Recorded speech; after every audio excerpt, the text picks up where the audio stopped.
Olá, uma excelente noite a você. Seja bem-vindo ao programa Primeiro Plano. Vamos mergulhar nos acontecimentos mais importantes da semana, trazendo notícias para você ficar bem informado. Então prepare-se, pois o programa Primeiro Plano está no ar.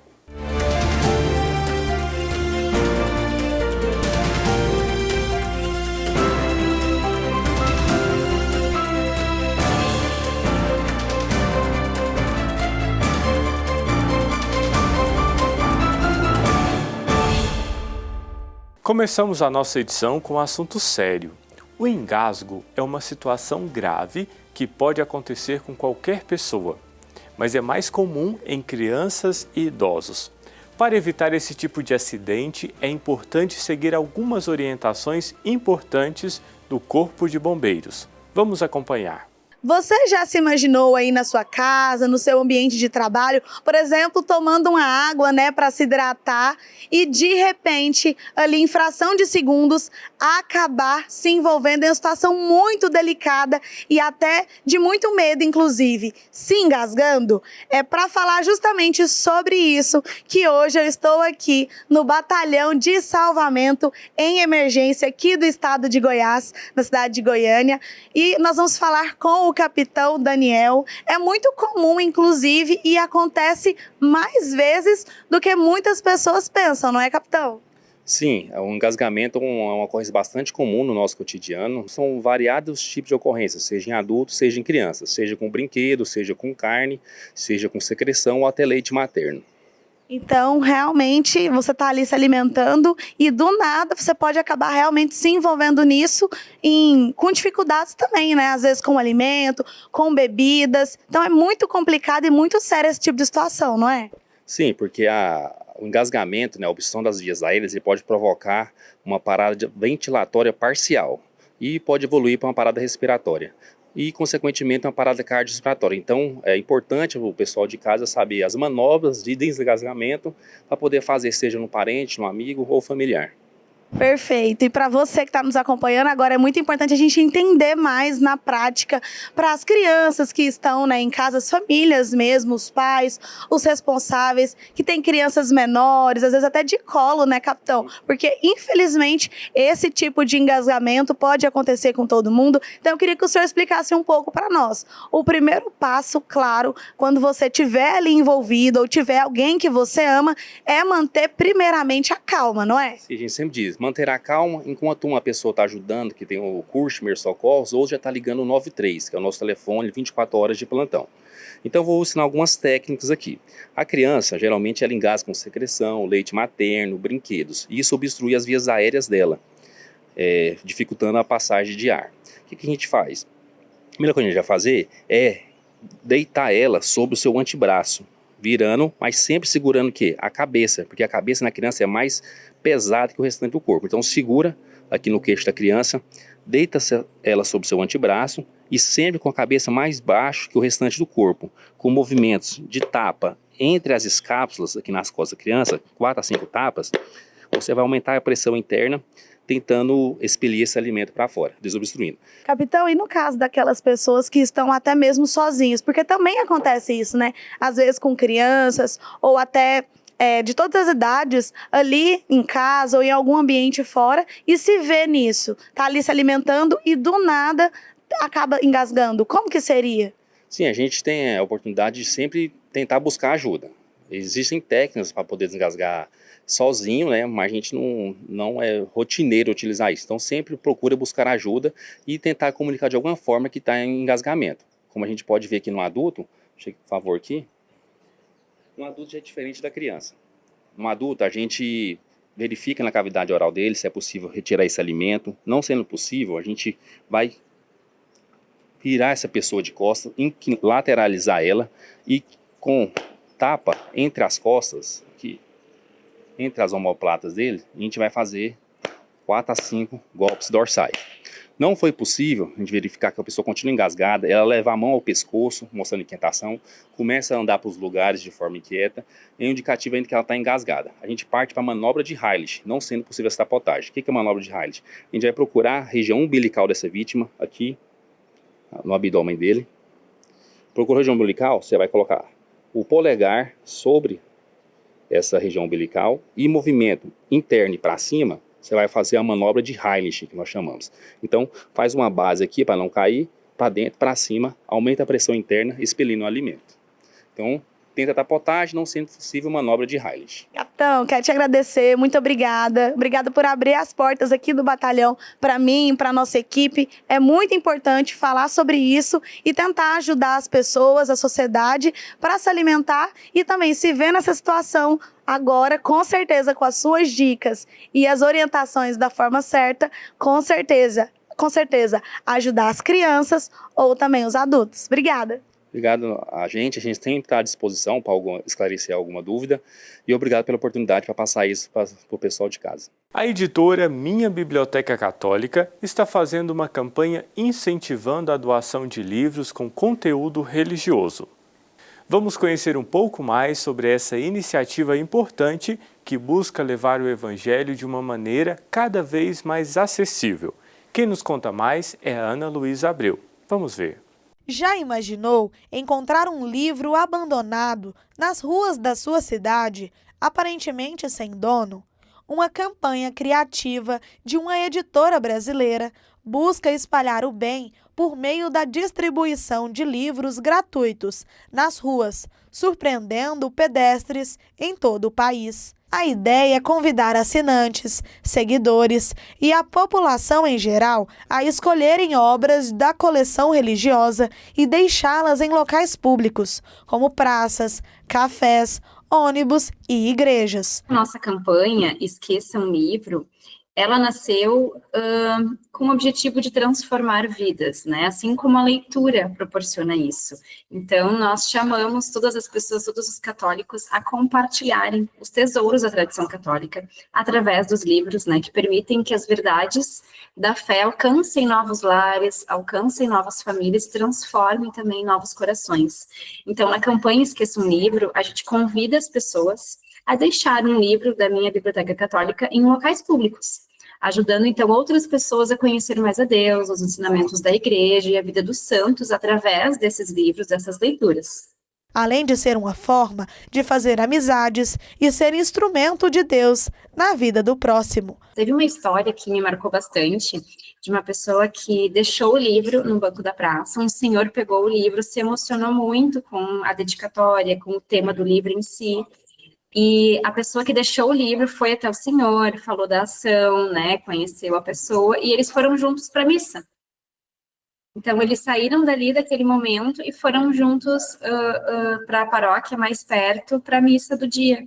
Então, é realmente, né, uma campanha que vai muito além desse gesto de deixar um livro, né, de encontrar um livro. O objetivo da campanha Esqueça um Livro é simples, mas profundo: levar a mensagem do Evangelho para o maior número de pessoas possível.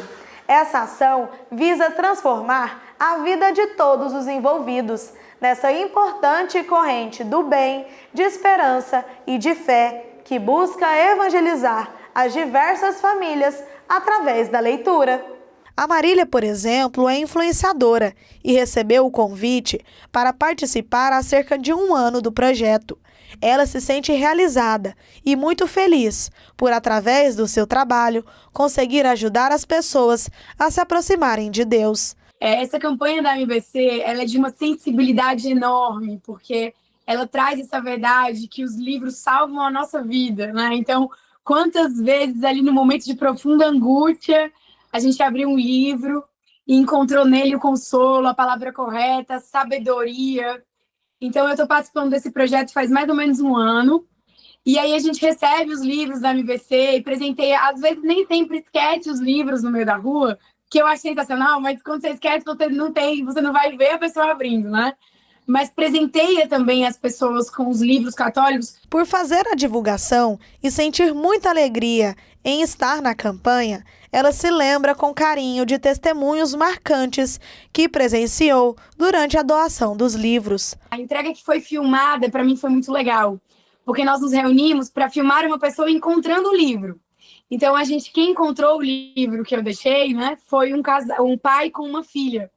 Então, assim, ver no semblante dele aquela alegria ao encontrar o livro, ao receber o livro. O Rubinho, meu marido, também participou da campanha. E quem encontrou o livro dele foi um casal. E foi justamente a Teologia do Corpo. Então, os nossos casais hoje precisam tanto dessa sabedoria de São João Paulo II. Então, eu achei isso também super interessante, super emocionante. A campanha é simples e todos podem participar de forma fácil através do site oficial. Basta seguir com atenção essas instruções. Para participar, as pessoas podem acessar o nosso site, que é bibliotecacatólica.com.br/esqueça um livro. Ali vai ter toda a explicação sobre a campanha. Quem é já nosso assinante, né, pode estar adquirindo um livro extra na nossa loja e estar escolhendo o livro da sua escolha, um livro que gostou muito da leitura, um livro que gostaria aí de estar indicando para outras pessoas também conhecerem, enfim. E também para quem não é assinante da MBC, pode estar se cadastrando ali e também estar assinando o nosso clube, está adquirindo um livro que ganha um livro extra na assinatura nesse período. Todos nós, cristãos, precisamos sempre mais incentivar a cultura da leitura de artigos, livros e especialmente da Bíblia. É importante que todos nós estejamos empenhados no conhecimento da Palavra de Deus e também na propagação da nossa fé. Agora, mudando de assunto, 7 capitais brasileiras começaram o ano com aumento no preço da passagem de ônibus. Quem utiliza o transporte público todos os dias reclama que o reajuste não se reflete em melhorias para os passageiros.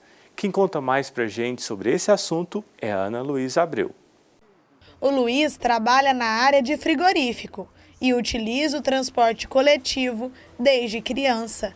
Para ele, o ônibus é fundamental no seu próprio deslocamento dentro da cidade. Eu uso o transporte, né?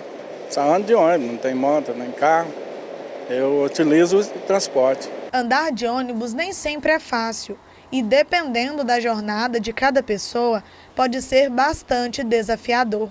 Mas o que muitos não contavam é que as tarifas de 7 capitais brasileiras ficariam mais caras logo no início do ano. Belo Horizonte, Florianópolis, Natal, Recife, Rio de Janeiro, Salvador e São Paulo fazem parte da lista. Em Florianópolis, o novo preço surpreendeu os usuários do cartão cidadão, que a partir de agora vão precisar desembolsar R$ 5,75. Pagamentos em dinheiro ou QR Code custam R$ 6,90, o que representa a cobrança mais cara no Brasil. Em contrapartida, a situação em Goiânia é bem diferente.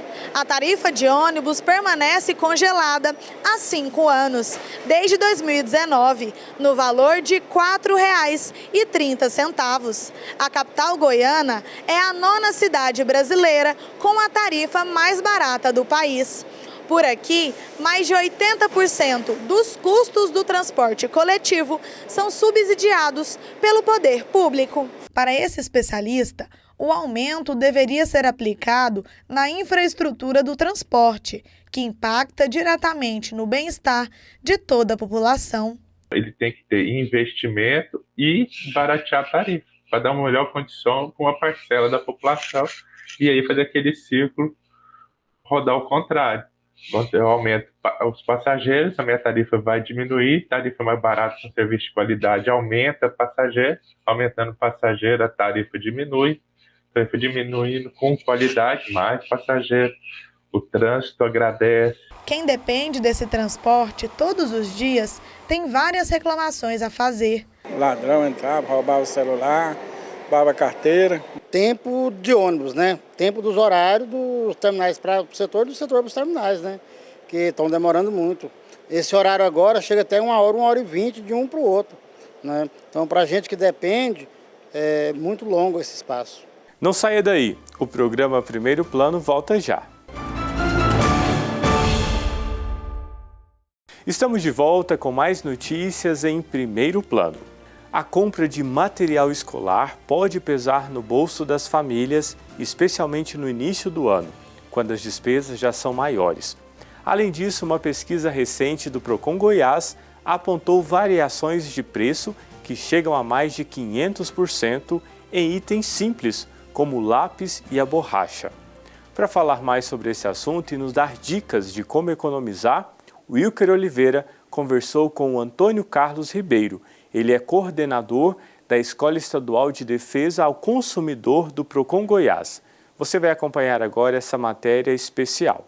Antônio, 500% de variação num item tão básico, né, como o lápis e a borracha. De que forma o Procon entende essa variação tão grande? Isso não configura ali alguma violação do direito do consumidor? Exatamente, Wilker. Veja bem, o jornal aí, aproveitando o espaço dessa grande audiência qualificada, né, e também de utilidade pública, foram realizadas essa pesquisa aqui pelo Procon do Estado de Goiás, né, e foi aí constatado em torno de 577% de variação de preço de um item, que foi o lápis de cor, né, aliás, o lápis cor preta da marca Faber-Castell, que o menor valor encontrado foi da ordem de 90 centavos e o maior valor aí encontrado de R$ 6,10. Outro item também que chamou bastante atenção foi a borracha, né? Também que apresentou aí uma variação em torno de 300%. Também nós tivemos outros itens também, que foi o apontador de lápis, da mesma marca Faber-Castell, que foi aí da ordem aí, de uma variação de preço aí da ordem de 420%, sendo o menor valor de R$ 1,25 e o maior de R$ 6,50. Além de outros itens também, além da própria borracha de número 60, que foram de 300% a variação de preço. Então, a dica que o Procon Goiás repassa para todos os telespectadores, todos os consumidores aí do Brasil, né, do nosso Brasil, é que realizem pesquisa. Inclusive, essa planilha, ela está disposta, né, está lá no nosso site oficial, né, do Procon Goiás, que é goiás.gov.br/Procon, onde os consumidores podem aí ter acesso e consultar e efetuar suas compras com maior segurança, maior economia e talvez aí melhor comodidade e conforto. Perfeito. Importante, então, os pais, os responsáveis pesquisarem em diferentes estabelecimentos antes de fechar a compra. Mas em que momento fazer uma denúncia? Como que eu sei que está na hora ali de buscar o meu direito, de ir lá falar com o Procon, de denunciar o estabelecimento que está praticando preços abusivos?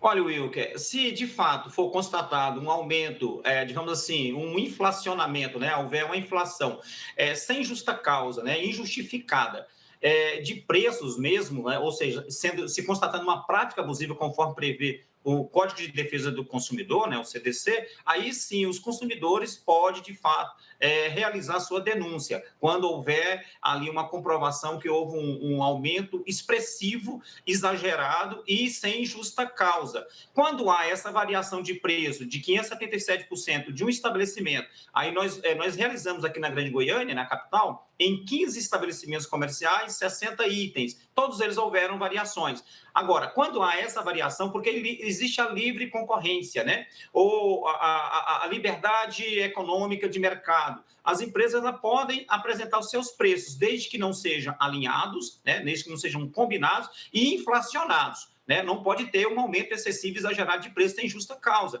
né? E muito menos também o comerciante, lá o fornecedor, as empresas, querer exigir uma vantagem, né, econômica, financeira, né, em cima lá do consumidor, em desfavor do consumidor. Então, tudo tem que ser justificado. Se há essa variação do menor preço para o maior, aí cabe o consumidor pesquisar, pechinchar, de fato. Nós temos aí várias formas, várias ferramentas de pesquisa, inclusive na internet, que é o Buscapé, o Bom de Faro, entre outros, né? Sites de busca, de pesquisa, inclusive de preço. E aí os consumidores podem comprar, inclusive até mais barato pela internet também. Agora, lembrando que para comprar tem que comprar em sites confiáveis, idôneos e seguros, porque às vezes vai comprar e pode-se aí cair numa fraude, ser vítima aí de uma fraude de propaganda enganosa. Lembrando também de primar pela qualidade do produto. Não adianta comprar mais barato e talvez não receber aquele produto naquela qualidade esperada, né, almejada ou mesmo anunciada conforme a oferta, a publicidade ou a propaganda. Ótimo. Às vezes, o abuso parte da escola também. Que tipo de material não pode constar na lista de materiais escolares?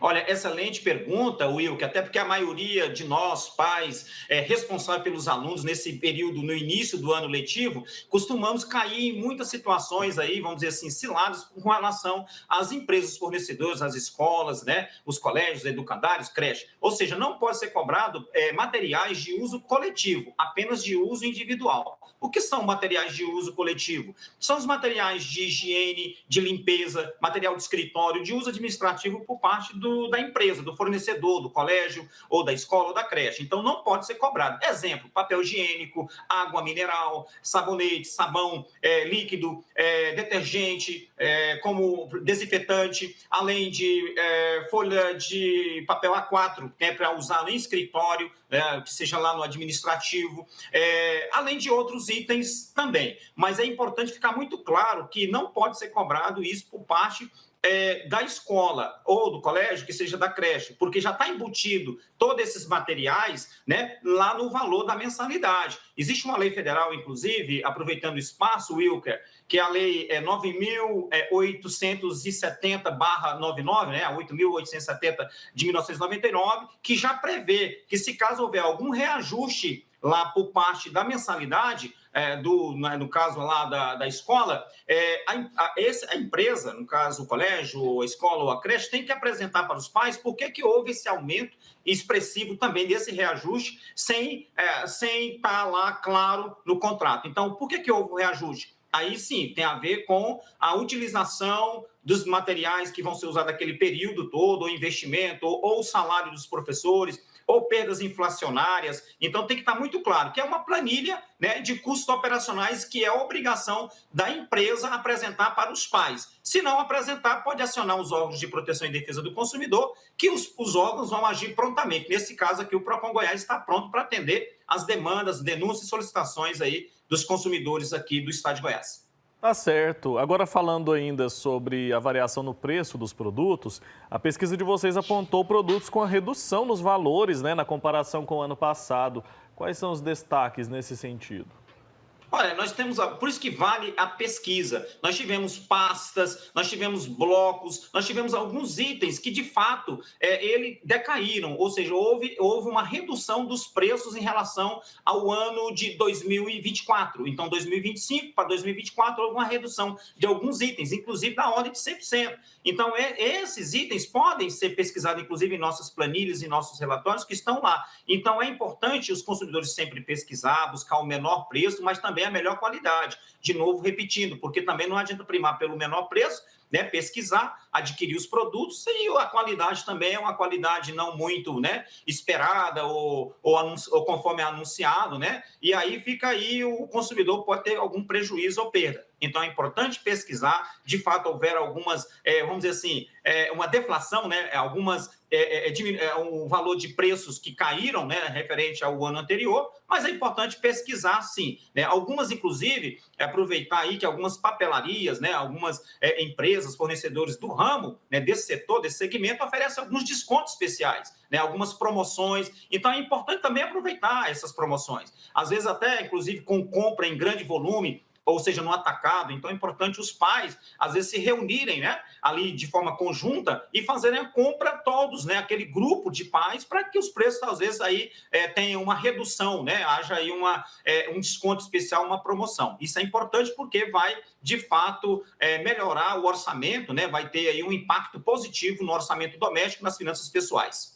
Falando um pouco mais a respeito das promoções, tem algumas que não são tão vantajosas, né? Como é que a gente identifica ali quando realmente está na hora de fechar negócio, quando que aquela promoção não está se tratando ali da metade do dobro? Olha, boa pergunta, Will, que de fato acontece também muito nesse período. De novo, repetindo, é importante pesquisar. Se tiver que ir em loco, no local, bater perna mesmo, que vá e pesquise. E pela internet, nós temos uma grande ferramenta que nós não precisamos nem sair de casa. Nós fazemos isso no próprio smartphone, no celular, ou em casa, no computador, e pesquisar. Exato, existe algumas propagandas que são enganosas, né? Às vezes metade do dobro. Ficar atento, porque se há o desconto, se for pela internet, ficar atento ao frete, que às vezes o frete é maior maior, o valor do frete é maior do que o valor do bem, do produto, do item a ser adquirido, né? Então, ficar muito atento a isso e comparar os preços. Por isso que o Procon Goiás, através da sua gerência de pesquisa e de cálculo, realiza periodicamente pesquisa de itens, de produtos, de materiais, para que o consumidor aí tenha a segurança, né? O conforto, a comodidade de comprar os seus produtos, né? E de forma mais barata, obviamente, né? Menos custosa, e também produtos de qualidade. Então, de novo, ficar atento e, se for constatado por parte dos consumidores alguma prática abusiva, irregular, infrativa, ilícita,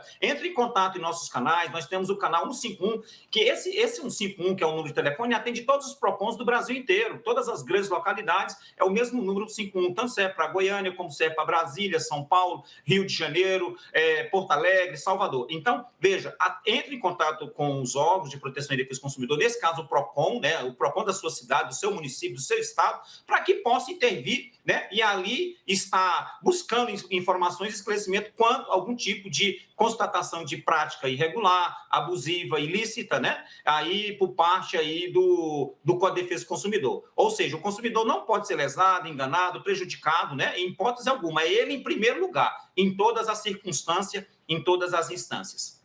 Todos nós, consumidores, precisamos estar atentos a essas dicas. Isso é muito importante na economia e no cuidado com o nosso bolso. Mudando de assunto, agora falaremos de um assunto muito especial, da Vila São Cotolengo. A Vila realiza milhares de atendimentos a todas as pessoas que precisam ao longo do mês. E para dar conta de toda essa demanda, é preciso de um grande time. São quase 800 colaboradores que se dedicam à nobre função de cuidar de quem mais precisa. Nós fomos até a Vila São Cotolengo acompanhar a rotina desses profissionais. E quem nos conta mais detalhes é a Ana Luísa Abreu. Vamos ver. A maior instituição filantrópica do Centro-Oeste é referência em todo o Brasil no cuidado com as pessoas com múltiplas deficiências, desenvolvendo diversas atividades de inclusão para a promoção de uma maior qualidade de vida para os assistidos. O Centro de Especialidades em Reabilitação, também chamado de CER3, foi criado para atender pacientes com deficiências físicas, auditivas e intelectuais, abrangendo 3 áreas. Entre os diversos tipos de atendimentos oferecidos na instituição está a fisioterapia, fundamental para a recuperação dos movimentos corporais. A equipe é grande, com 14 profissionais divididos por turnos, como a Divina, que é apaixonada no que faz. A gente trabalha aqui atualmente, né, na fisioterapia neurofuncional, e a gente atende muitas pessoas de vários lugares, muitas cidades inclusive, não são daqui, e tem sido um trabalho muito gratificante, porque a gente vê que realmente muda, né, a vida das pessoas, muda a gente também por dentro, né? Para ela, estar ao lado dos pacientes, como o Marcelo, e ajudá-los no dia a dia, não tem preço. Muda, né, o nosso dia. Às vezes a gente chega aqui, às vezes a gente tem alguma coisa lá fora, e quando chega aqui, vê eles, a gente trabalha com eles, parece que muda o dia da gente realmente.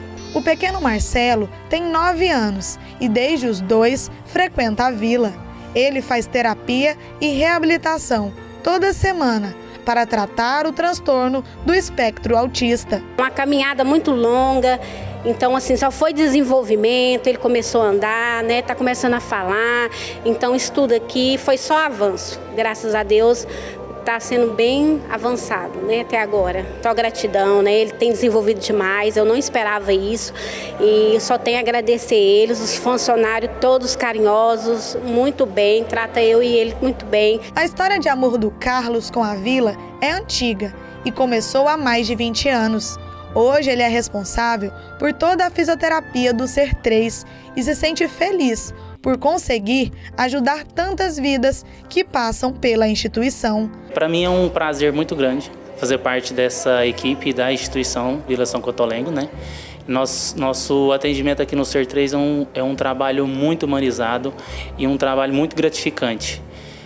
Nós atendemos públicos de todo o estado de Goiás, né? Todas as pessoas que vêm pela regulação, nós atendemos aqui, tanto para as terapias psicólogo, fisioterapia, terapia ocupacional, quanto para prescrição e dispensação de materiais, que é meios auxiliares de locomoção. Cadeira de rodas, bengalas, órteses, próteses, cadeira de rodas motorizada. Então, todo esse atendimento nós fazemos aqui. Assim como o Carlos e a Divina, quase 800 colaboradores trabalham aqui e se dedicam todos os dias em atender a população, além de acolher e cuidar dos mais de 300 pacientes que residem aqui na vila.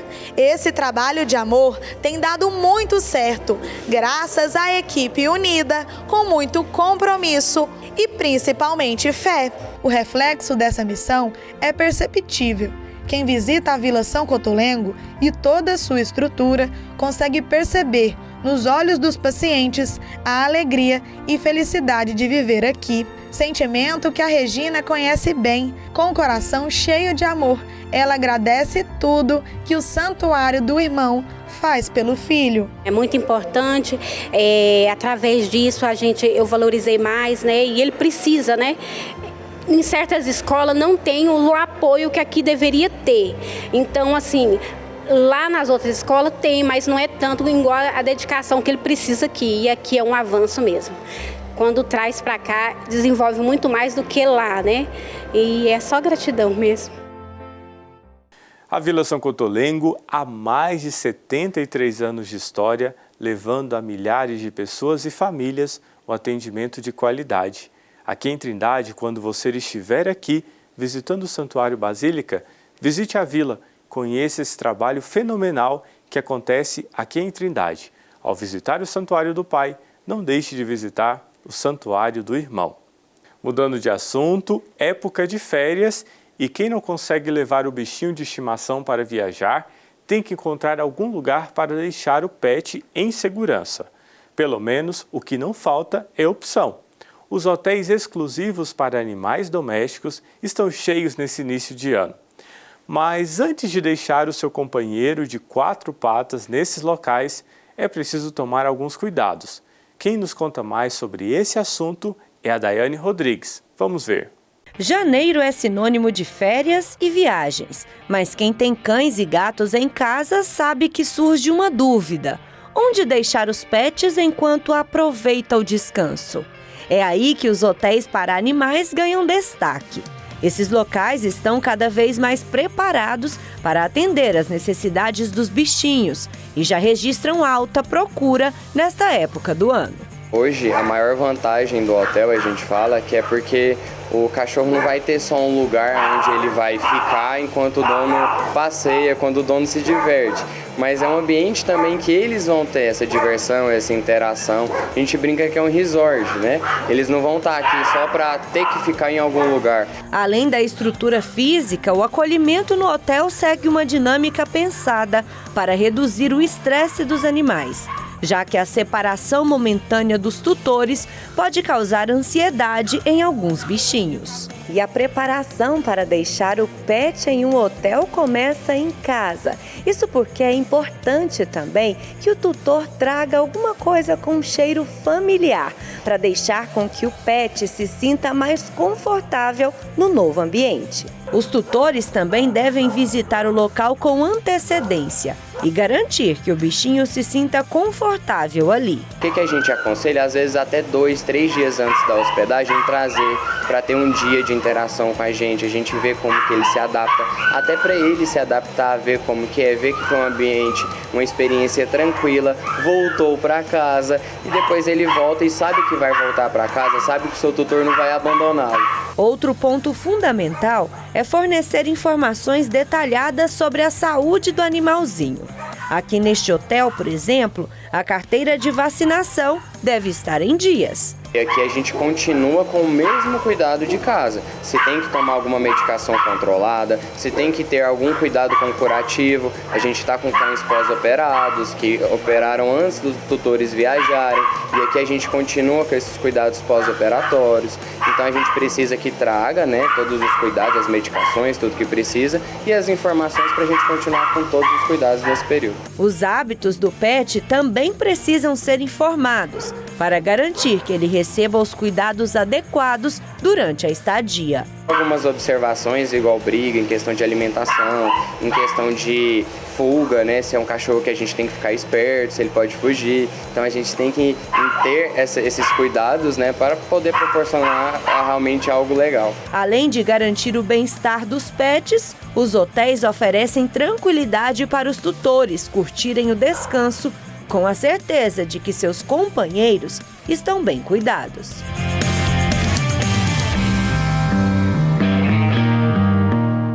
Não saia daí, o programa Primeiro Plano volta já. Estamos de volta para levar até você notícias em primeiro plano aqui na TV Pai Eterno. O arcebispo de São Luís do Maranhão, Dom Gilberto Pastana, abençoa cidades e famílias para o ano de 2025. A gente confere agora essa bênção especial na reportagem.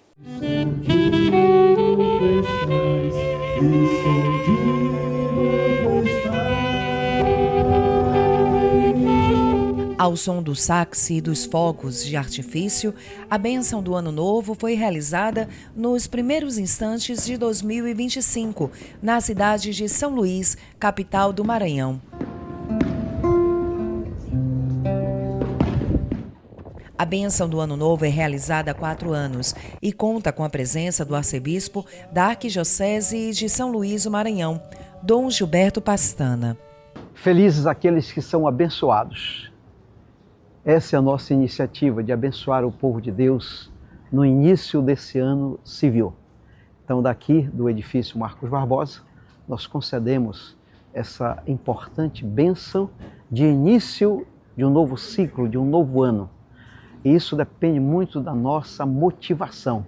E essa bênção vem nos motivar para vivermos melhor, para buscarmos a paz, buscarmos a solidariedade, buscarmos a fraternidade entre nós. Que Deus nos abençoe e a gente possa viver essas realidades transcendentais e tão importante e fundamental na nossa vida. Que um dia rezastes por Jerusalém, ensinai-nos também a rezar pelas nossas cidades. Uma breve cerimônia em adoração ao Santíssimo Sacramento foi realizada na virada do ano. Logo em seguida, o arcebispo foi até o heliponto do edifício e, com o Santíssimo Sacramento em mãos, ministrou a bênção sobre todos os 15 municípios que compõem a Igreja Particular de São Luís do Maranhão. Jesus, filho amado, em missão de salvar caminhos distintos do seguro e fé. Dom Gilberto Pastana realiza a bênção de Ano Novo na Arquidiocese de São Luís do Maranhão há 4 anos, desde que se tornou arcebispo da cidade. Nos anos anteriores, ele fez um sobrevoo de helicóptero, abençoando com o Santíssimo Sacramento hospitais e paróquias em regiões extremas de São Luís.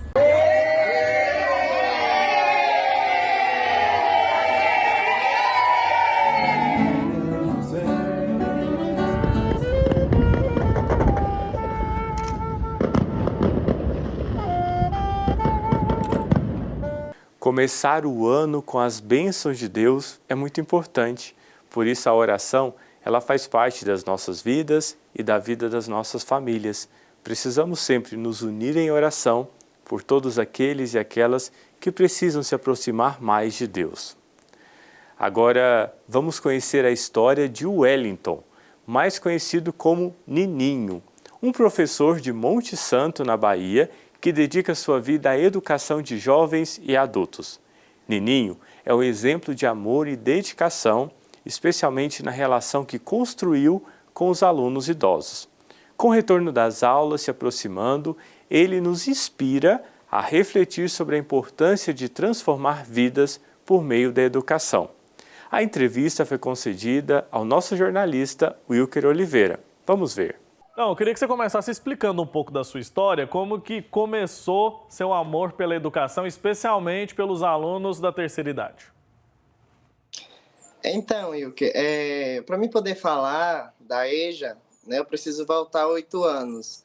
Há 8 anos eu trabalho com um grupo cultural aqui na minha cidade, um grupo que resiste há mais de 40 anos, né? E aí esse grupo cultural é composto por pessoas idosas, né? São pessoas idosas e há 8 anos eu estou à frente desse grupo. E aí foi quando surgiu a oportunidade pela Secretaria de Educação, né, da minha pessoa estar trabalhando na EJA, que é Educação para Jovens e Adultos, né? Então, antes mesmo da EJA, eu já trabalhava com os idosos há 8 anos. Muito bem, vamos entender um pouco melhor como funciona o trabalho do Nininho lá em Monte Santo, na Bahia. A gente tem um vídeo muito bacana para você ir de casa entender e conhecer um pouco desse trabalho. Pode rodar.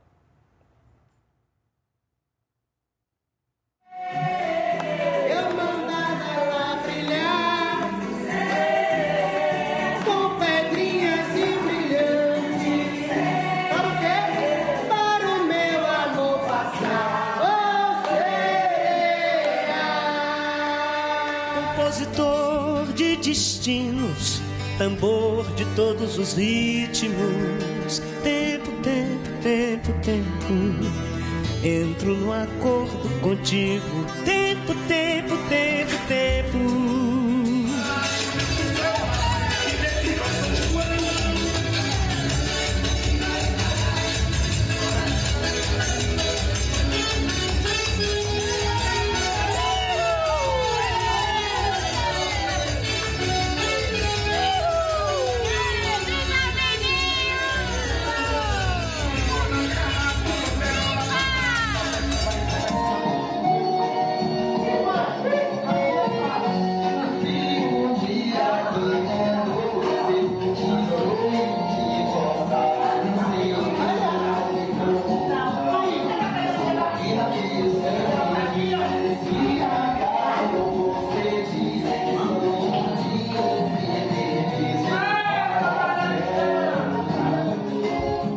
Olha, deu para ver que a turma ali é bem animada, né? E como que você trabalha a educação dessas pessoas?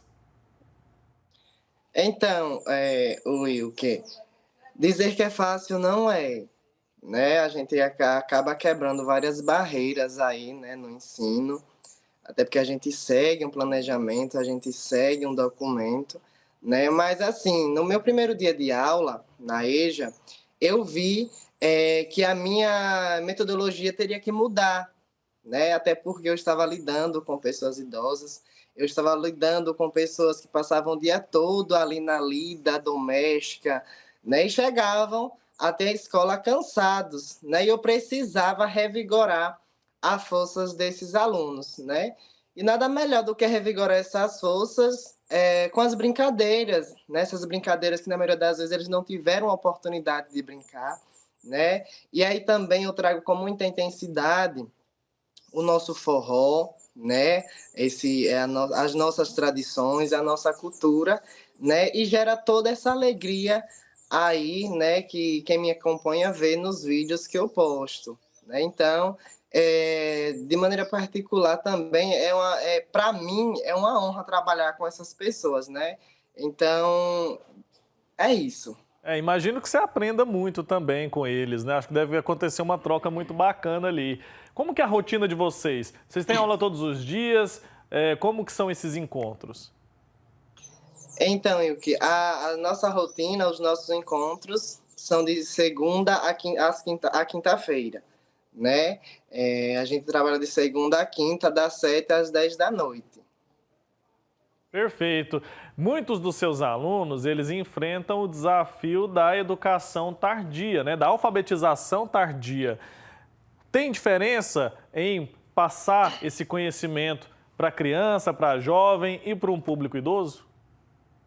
Tenho, que tem muita diferença, né? Principalmente nessa questão da metodologia, na fala, da maneira que a gente vai explicar, né? Até porque, como eu falei no início da entrevista, né? Eu estou lidando com pessoas cansadas, né? E na maioria das vezes as pessoas foram travadas, né? Para o ensino, para a educação. A educação, na maioria das vezes, foi negada, né?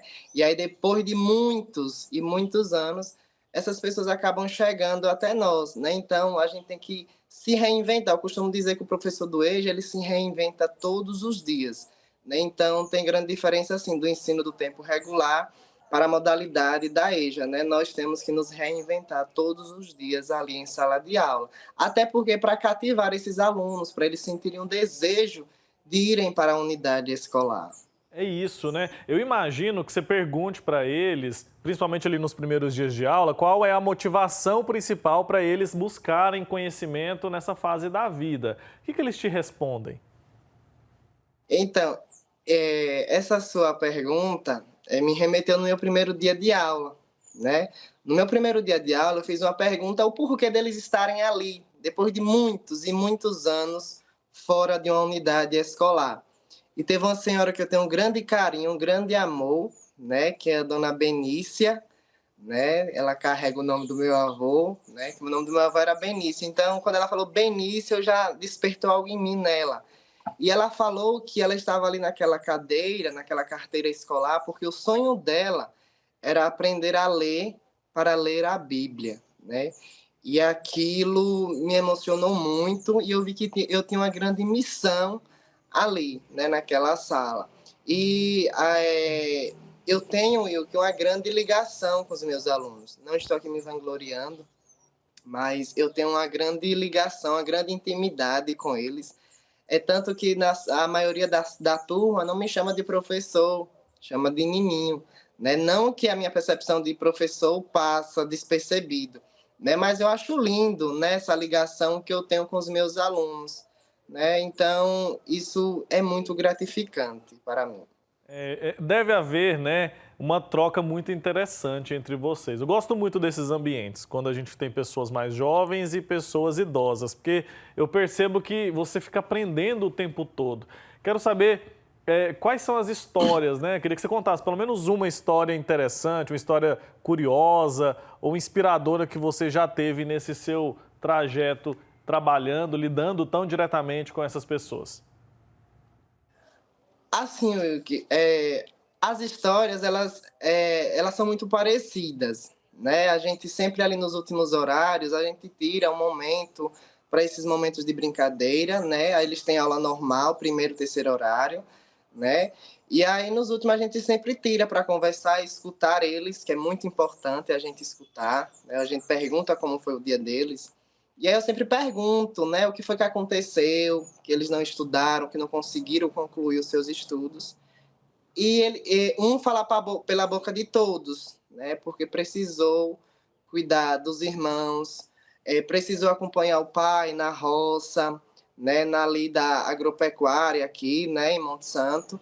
E aí isso me motiva muito, né, porque eu, enquanto jovem, eu tive a oportunidade de estudar sem nenhum travamento, né? E todas as vezes que eu paro para escutar isso, eu me emociono muito. Eu vou a pé para a unidade escolar e eu faço questão de vir de pé, porque nós temos o transporte público. Eu faço questão de vir de pé justamente para vir refletindo sobre a fala deles, né? Que é muito forte. E eu queria que essa juventude de hoje, essa mocidade, tivesse a oportunidade, né, de escutar essas histórias. E eu costumo dizer que são histórias vivas, né, em nosso meio, em nosso território, para que a gente possa valorizar cada vez mais a educação, né, pois só a educação transforma o mundo, né, como diz Paulo Freire, a educação ela não transforma o mundo, a educação ela transforma pessoas e pessoas transformam o mundo. E acreditar nesse poder de transformação é o que a gente precisa fazer, por isso que a gente está aqui contando a sua história e através de você contando a história dessas pessoas também com quem você trabalha.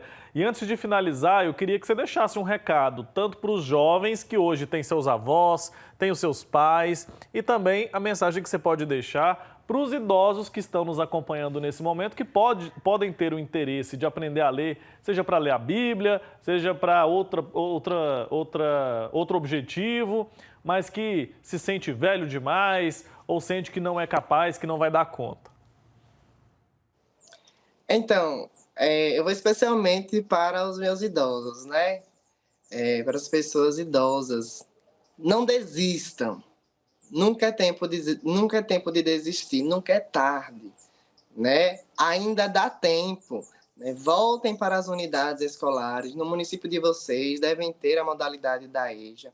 Corram atrás, né? O conhecimento é sempre importante e pertinente para nós, né? Para abrir os nossos horizontes, né? Então, abracem as oportunidades que a vida nos dá, né?